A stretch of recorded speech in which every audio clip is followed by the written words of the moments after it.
Hello students, today we are going to have a deeper look into atomic structure. Today we are going to learn about isotopes, average atomic mass and isobars. So बच्चों, imagine करो कि class में तीन students हैं और उन तीन student का सबका सरनेम सेम है, नेचर सेम है, लेकिन वेट डिफरेंट है। यही है स्टोरी आइसोटॉप्स। तो आइसोटॉप्स आइसोटॉप्स का मतलब क्या है? What are isotopes? Isotopes are atoms of the same element having same atomic number but different mass number. इसका मतलब प्रोटॉन सेम, इलेक्ट्रॉन सेम, बस न्यूट्रॉन का थोड़ा लगेज एक्स्ट्रा है। एक एग्जांपल देके समझाता हूँ मैं। हाइड्रोजन का फैमिली ड्रामा। तो बच्चों, हाइड्रोजन के तीन सिबलिंग्स है। आइसोटोप्स का मतलब समझ पा रहे हो कहीं नहीं? जुड़वा। तो हाइड्रोजन के तीन फेमस सिबलिंग्स है जो तुम्हारे बुक में भी दिया हुआ है डायग्राम। एक है प्रोटियम, दूसरा ड्यूटेरियम, तीसरा है ट्रिटियम। देखो, ये पहला वाला है protium. This is the first isotope of hydrogen, that is protium. और इसका सिंबल है H11। ये बहुत ही सिंपल सा किड है, छोटा सा बच्चा है, सिंपल सा बच्चा है। इसमें एक ही प्रोटॉन है, न्यूट्रॉन कोई भी नहीं है, जीरो न्यूट्रॉन। फिर दूसरा आइसोटोप है हाइड्रोजन का H12। H12 deuterium. ये थोड़ा सा हेल्दी वर्सन है हाइड्रोजन का। इसमें क्या है, एक प्रोटॉन है और एक न्यूट्रॉन है, इसलिए इसका मास नंबर है 2। प्रोटियम का मास नंबर 1 था, ड्यूटेरियम का मास नंबर हो गया 2।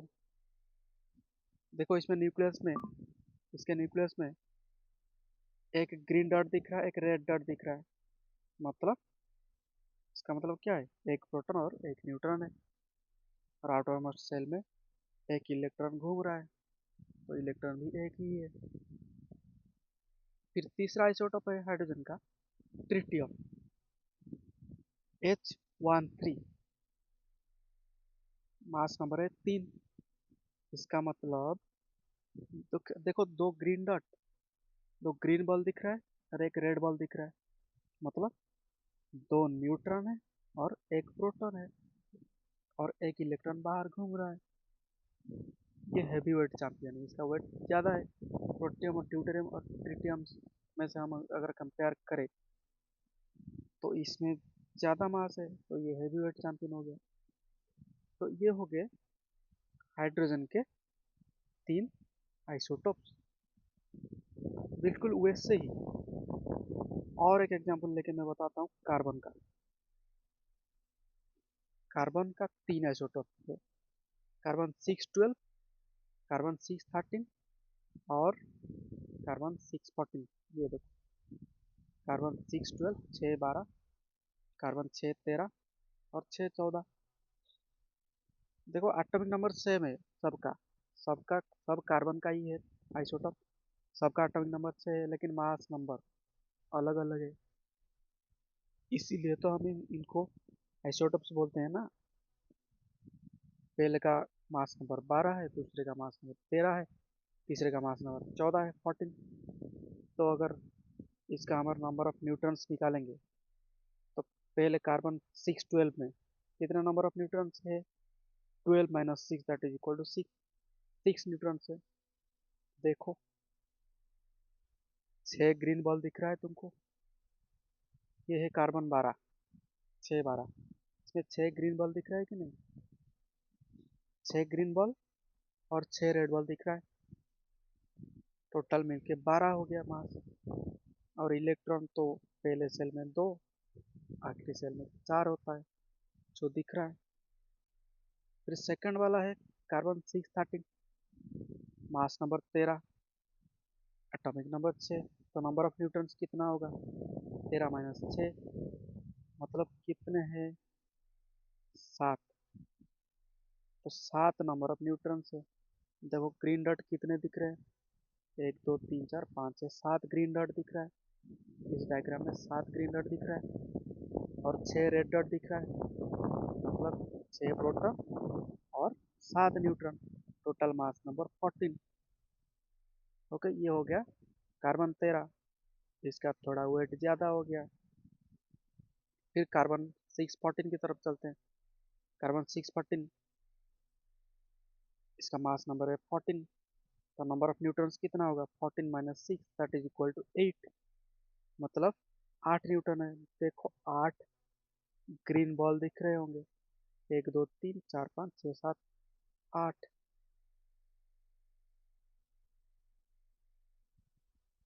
4 4 8 ग्रीन डॉट और 6 रेड डॉट।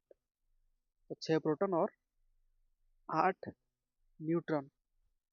ये हो गया कार्बन 14 में। तो आइसोटोप्स में क्या क्या डिफरेंट होता है? एक होता है मास डिफरेंट होता है और नंबर ऑफ न्यूट्रॉन्स डिफरेंट होते हैं। नंबर ऑफ प्रोटॉन्स तो सेम रहते हैं क्योंकि एटॉमिक नंबर सेम रहता है। तो डिफरेंट कौन सा होता है? Number of neutrons. ये था दूसरा एग्जाम्पल, कार्बन 612, कार्बन 613, कार्बन 614। और इन तीनों आइसोटोप में से जो कार्बन 612 वाला आइसोटोप होता है, कार्बन 612 वाला, ये this is the most abundant isotope in nature. Nature में सबसे ज़्यादा मिलने वाला आइसोटोप है कार्बन 612। और जो 613 और 614 है, ये बहुत कम अमाउंट में प्रेजेंट होते हैं नेचर में। और एक बात, और एक बहुत इंपॉर्टेंट चीज़ है, all the isotopes will have the same chemical properties although they differ in their physical properties. For example, boiling point, melting point। बच्चों, दो तरह के प्रॉपर्टी होते हैं एटम के। एक होता है फिजिकल प्रॉपर्टी, दूसरा होता है केमिकल प्रॉपर्टी। तो जो आइसोटॉप्स होते हैं, इनका एटॉमिक नंबर सेम होता है, इसीलिए नंबर ऑफ प्रोटॉन सेम होता है। तो केमिकल प्रॉपर्टी किसके ऊपर डिपेंड करता है? एटॉमिक नंबर के ऊपर डिपेंड करता है, नंबर ऑफ प्रोटॉन के ऊपर डिपेंड करता है। इसीलिए इसीलिए all the isotope have the same chemical properties. क्योंकि इनका अगर हम इलेक्ट्रॉनिक कॉन्फ़िगरेशन लिखेंगे, तीनों आइसोटॉप का सेम ही आएगा इलेक्ट्रॉनिक कॉन्फ़िगरेशन। तो अगर सेम इलेक्ट्रॉनिक कॉन्फ़िगरेशन आएगा, क्योंकि सेम नंबर ऑफ प्रोटॉन्स है इसलिए सेम नंबर ऑफ इलेक्ट्रॉन्स है। अगर सेम नंबर ऑफ इलेक्ट्रॉन्स है तो सेम इलेक्ट्रॉनिक कॉन्फ़िगरेशन आएगा। अगर सेम केमिकल इलेक्ट्रॉनिक कॉन्फ़िगरेशन आ रहा है, मतलब केमिकल प्रॉपर्टी भी सेम आएगा, सिमिलर आएगा। क्योंकि केमिकल प्रॉपर्टी किसके ऊपर डिपेंड करता है? वैलेंसी इलेक्ट्रॉन के ऊपर डिपेंड करता है। तो अगर कार्बन का देख लो, 6 12 6 13 6 14, तीनों आइसोटोप ले लो। तीनों का अगर वैलेंसी इलेक्ट्रॉन निकालोगे, सबका वैलेंसी इलेक्ट्रॉन 4 ही आएगा। 612 में भी 4 वैलेंसी इलेक्ट्रॉन, 613 में भी 4 वैलेंसी इलेक्ट्रॉन, 614 में भी 4 ही वैलेंसी इलेक्ट्रॉन होगा। इसीलिए सबका केमिकल प्रॉपर्टी सिमिलर होगा। So that's why all the isotopes will have the same chemical properties, but they will have different physical properties। क्योंकि जो फिजिकल प्रॉपर्टी का एग्जाम्पल होता है बॉइलिंग पॉइंट, मेल्टिंग पॉइंट। तो जो फिजिकल प्रॉपर्टी होता है वो किसके ऊपर डिपेंड करता है? मास नंबर के ऊपर डिपेंड करता है, एटॉमिक मास के ऊपर डिपेंड करता है। तो आइसोटोप का तो मास नंबर अलग अलग होता है। कार्बन 612 का मास नंबर 12, फिर कार्बन 613 का मास नंबर 13, कार्बन 614 का मास नंबर 14। मास नंबर अलग अलग हो गया तो फिजिकल प्रॉपर्टी डिफरेंट हो जाएगा, लेकिन केमिकल प्रॉपर्टी सिमिलर होगा। अब कुछ आइसोटोप का हम एप्लीकेशन, डेली लाइफ एप्लीकेशन देख लेते हैं। ये बहुत इंपॉर्टेंट है, ये शॉर्ट क्वेश्चन आ जाते हैं एग्जाम में। So some isotopes have special properties that are useful in various fields. कुछ कुछ ऐसे आइसोटोप्स हैं जिनका कुछ स्पेशल प्रॉपर्टी होता है, इसीलिए वो डिफरेंट डिफरेंट फील्ड में उनको यूज किया जाता है। For example first uranium 92 235। You मतलब यूरानियम, ये एक रेडियो एक्टिव एलिमेंट है। तो यूरानियम का भी दो तीन आइसोटोप होते हैं। यूरानियम 92 235 है, एक है 238 है। तो जो यूरानियम 92 235 वाला आइसोटोप है वो कहाँ पे यूज होता है? Use as a fuel in nuclear reactor. Nuclear reactor में ईंधन के जैसा यूज किया जाता है to generate electricity in their nuclear power plant. तो एज ए फ्यूल यूज होता है in the nuclear reactor to generate electricity, uranium 92 235। अब दूसरा एप्लीकेशन देखते हैं। कोबाल्ट का एक आइसोटोप है 2760। तो कोबाल्ट का जो 60 मास वाला आइसोटोप है, कोबाल्ट 60 आइसोटोप, जो एक रेडियो एक्टिव आइसोटोप है कोबाल्ट का, that is use in the radiation treatment of cancer. तो कैंसर का रेडिएशन ट्रीटमेंट में यूज होता है कोबाल्ट 60 आइसोटोप। वैसे ही आयोडीन का एक आइसोटोप है आयोडीन 131। आयोडीन का एटॉमिक नंबर होता है 53 और उसका जो 131 मास नंबर वाला आइसोटोप है that is use to treat goitre and thyroid cancer. Goitre disease है जो नेक में होता है, तो गॉइटर का ट्रीटमेंट और थायराइड कैंसर का ट्रीटमेंट के लिए आयोडीन का 131 आइसोटोप यूज होता है। और कार्बन का जो 14 वाला आइसोटोप, कार्बन 614 वाला isotope, that is use in archaeology and geology to determine the age of ancient fossils and artefacts. जो बहुत पुराने फॉसिल्स और पुराने आर्टिफैक्ट्स, उनका एज डिटरमाइन करने के लिए आर्कियोलॉजी में और जियोलॉजी में यूज होता है कार्बन 614 आइसोटोप। तो ये था बहुत important application of some isotope. अब हम देखते हैं एवरेज एटॉमिक मास। तो एवरेज एटॉमिक मास भाई क्यों ऐसे निकालना है? अगर तुम्हारे क्लास में, तुम्हारे क्लास का ही एग्जाम्पल ले लेते हैं। क्लास का एक एवरेज मार्क निकलता है कि नहीं? अगर क्लास में एक टप्पर हो और 10 एवरेज स्टूडेंट हो तो उनका ओवरऑल एवरेज मिडिल में ही आएगा ना। तो ऐसे ही आइसोटोप का भी एवरेज निकाला जाता है। जैसे क्लास में हम एवरेज मार्क्स निकालते हैं वैसे ही आइसोटोप्स का, एटम का एवरेज एटॉमिक मास निकाला जाता है। एक एग्जांपल लेके समझते हैं। फॉर एग्जांपल क्लोरीन का। सपोज क्लोरीन का दो आइसोटोप है, एक क्लोरीन 35 और एक क्लोरीन 37। जो क्लोरीन 35 वाला आइसोटोप है वो 75% एबंडेंस है उसका, और नेचर में 75% अवेलेबल है। और क्लोरीन का जो 37 वाला आइसोटोप है वो 25% अवेलेबल है नेचर में। तो ये दो आइसोटोप का एवरेज एटॉमिक मास कितना होगा?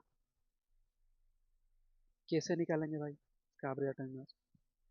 तो इसका फार्मूला है, जितना मास नंबर होगा, चाहे 35 हो 37 हो, वो मास नंबर लिखना है इनटू परसेंटेज अबेंडेंस।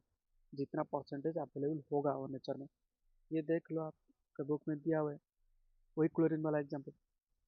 क्लोरीन का दो आइसोटोप, एक 35 वाला, एक 37 वाला। जो 35 वाला आइसोटोप वो 75% अवेलेबल है, इसीलिए हम लिख लिए 35 इंटू 75 डिवाइड बाई 100। क्योंकि 75% मतलब 75 डिवाइड बाई 100 प्लस जो 37 वाला आइसोटोप वो 25% अवेलेबल है, इसलिए 37 इंटू 25/100 मतलब 25% मतलब 25/100। अब हम क्या करेंगे, इसको सिंप्लीफाई करेंगे। और सिंप्लीफाई करने के बाद देखो 2500 ये कट जाएगा, 25 × 4 100, तो ये कट जाता है। काट कूट के जो आंसर आया वो आया 142/4, that is equal to 35.5 u मतलब होता है यूनिट। जैसे हमारा जो मास होता है, वेट होता है, वो हम निकालते हैं केजी में। लेकिन एटम तो बहुत छोटी चीज़ है, बहुत छोटी एंटिटी है, तो एटम का मास को हम केजी में नहीं निकाल सकते, इसलिए उसको हम यू में लिखते हैं। एटम एटॉमिक मास का जो यूनिट होता है उसको बोला जाता है एटॉमिक मास यूनिट, AMU। और इसको सिंपली हम यू लिख देते हैं, यूनिट। तो क्लोरीन का एवरेज एटॉमिक मास कितना है? 35.5 यू। तो एवरेज एटॉमिक मास निकालना आ गया। और भी बहुत सारा एग्जांपल ले सकते हैं, एक सेपरेट क्लास करके मैं तुमको एवरेज एटॉमिक मास का क्वेश्चन करके दिखाऊंगा। अब इतना समझ में आ रहा है। तो एवरेज एटॉमिक मास कितनी, अगर एवरेज एटॉमिक मास का हम डेफिनेशन लिखेंगे तो इसका आंसर क्या होगा? The weighted average mass of an atom, the weighted average masses of isotopes of an atom is known as the average atomic mass। एक एटम के जितने भी आइसोटॉप्स होते हैं उनका एटॉमिक मास और परसेंटेज एबंडेंस का अगर हम एवरेज निकालते हैं तो उसी को हम बोलेंगे एवरेज एटॉमिक मास। और निकालने का फॉर्मूला क्या है? एटॉमिक मास लिखेंगे इनटू परसेंटेज एबंडेंस। जितने भी आइसोटॉप होंगे सबका एटॉमिक मास लिखेंगे, उसके साथ परसेंटेज एबंडेंस मल्टीप्लाई करेंगे और फिर सबका एवरेज निकाल देंगे। जो भी जितना भी मास आएगा उसको हम बोलेंगे average atomic mass, AAM। Shortcut में AAM लिखते हैं एवरेज एटॉमिक मास। तो इतना समझ में आया। देखो दो क्वेश्चन दिया हुआ है कि तुम ये दो क्वेश्चन का आंसर करके कमेंट बॉक्स में बताना। मैं समझा देता हूँ क्वेश्चन। पहला जो 17 नंबर क्वेश्चन है, two different atoms have 11 protons each. दो अलग अलग एटम है और दोनों के अंदर 11 प्रोटॉन्स प्रेजेंट है। पहले एटम में भी 11 प्रोटॉन, दूसरे एटम में भी 11 proton, but one has 12 neutrons, other has 13 neutrons. हम मास नंबर कैसे निकालते हैं? Proton plus neutron. तो एक का मास नंबर कितना आएगा? 11 प्लस 12। दूसरे का मास नंबर कितना आएगा? 11 प्लस 13। 11 प्लस 12 कितना होता है? 23 होता है। और 11 प्लस 13 कितना होता है? 24 होता है।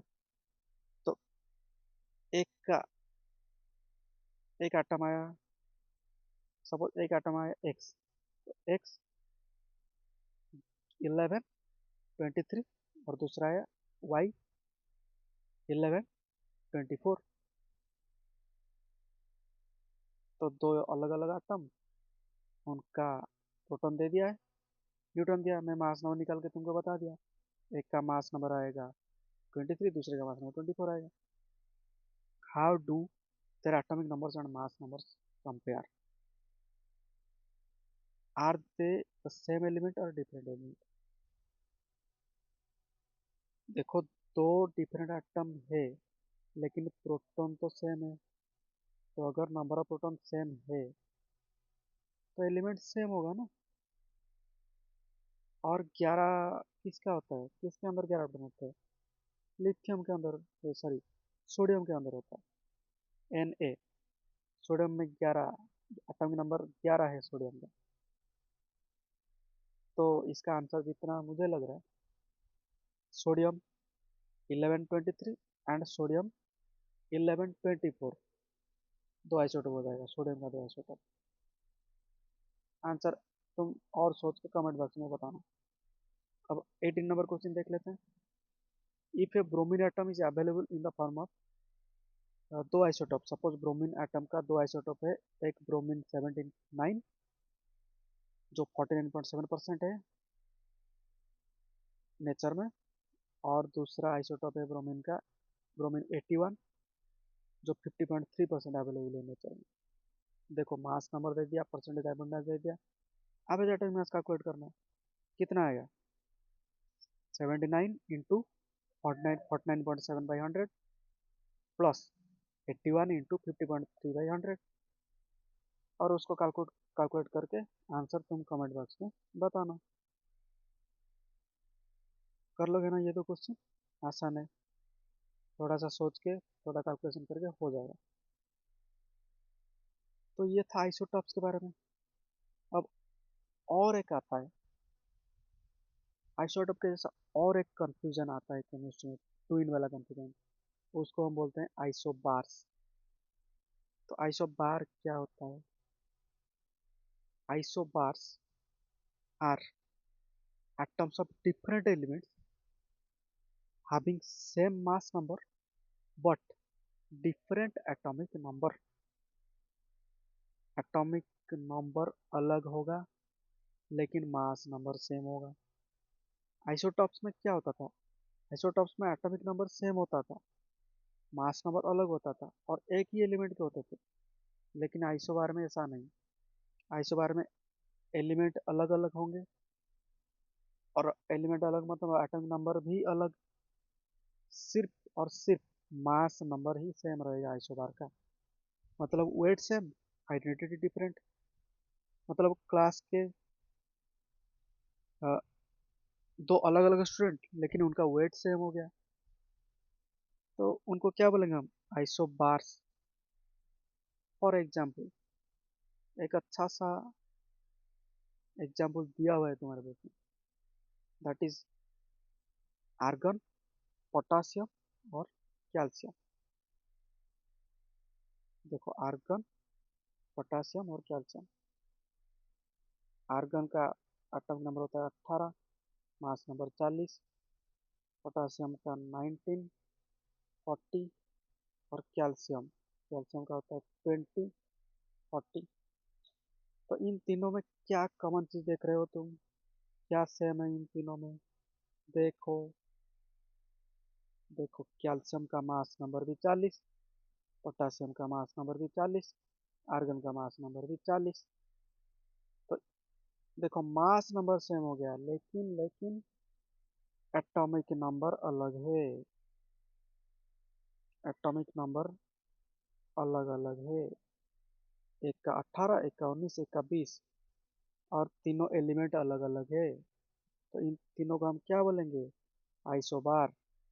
जिनका मास नंबर सेम होता है, एटॉमिक नंबर डिफरेंट होता है, एलिमेंट भी डिफरेंट हो जाते हैं, इनको हम बोलते हैं आइसोबार। आर्गन 40, पोटासियम 40, कैल्शियम 40, ये तीनों है आइसोबार। और आइसोबार में मास नंबर सेम होता है, मतलब उनका जो फिजिकल प्रॉपर्टी वो भी सिमिलर आ सकता है, लेकिन आइसोबार का केमिकल प्रॉपर्टी अलग हो जाएगा। समझ में आ रहा है? क्योंकि नंबर ऑफ प्रोटॉन डिफरेंट आ रहा है। नंबर ऑफ प्रोटॉन डिफरेंट आ रहा है मतलब नंबर ऑफ इलेक्ट्रॉन भी डिफरेंट आएगा। अगर नंबर ऑफ इलेक्ट्रॉन डिफरेंट आएगा तो क्या होगा? केमिकल प्रॉपर्टी डिफरेंट हो जाएगा आइसोबार के अंदर। ओके, तो समझ में आया आइसोबार क्या है? तो आज हमने क्या क्या पढ़ा? पहले हमने पढ़ा आइसोटॉप्स के बारे में। आइसोटॉप्स क्या होते हैं? Atomic number same but mass number different, मतलब सिबलिंग्स विथ सेम सरनेम। फिर हमने पढ़ा एवरेज एटॉमिक मास, जैसे क्लास का एवरेज मार्क निकालते हैं, जैसे आइसोटॉप्स का भी एवरेज एटॉमिक मास निकालते हैं। फिर आता है आइसोबार, मतलब same atomic weight but different element. तो बच्चों, केमिस्ट्री हमें एक इम्पोर्टेंट लेसन देती है। क्या है वो लेसन? बाहर से सिमिलर दिखने वाले एटम्स भी अंदर से डिफरेंट हो सकते हैं। इसी के साथ आज का क्लास यहीं पे ख़त्म करते हैं।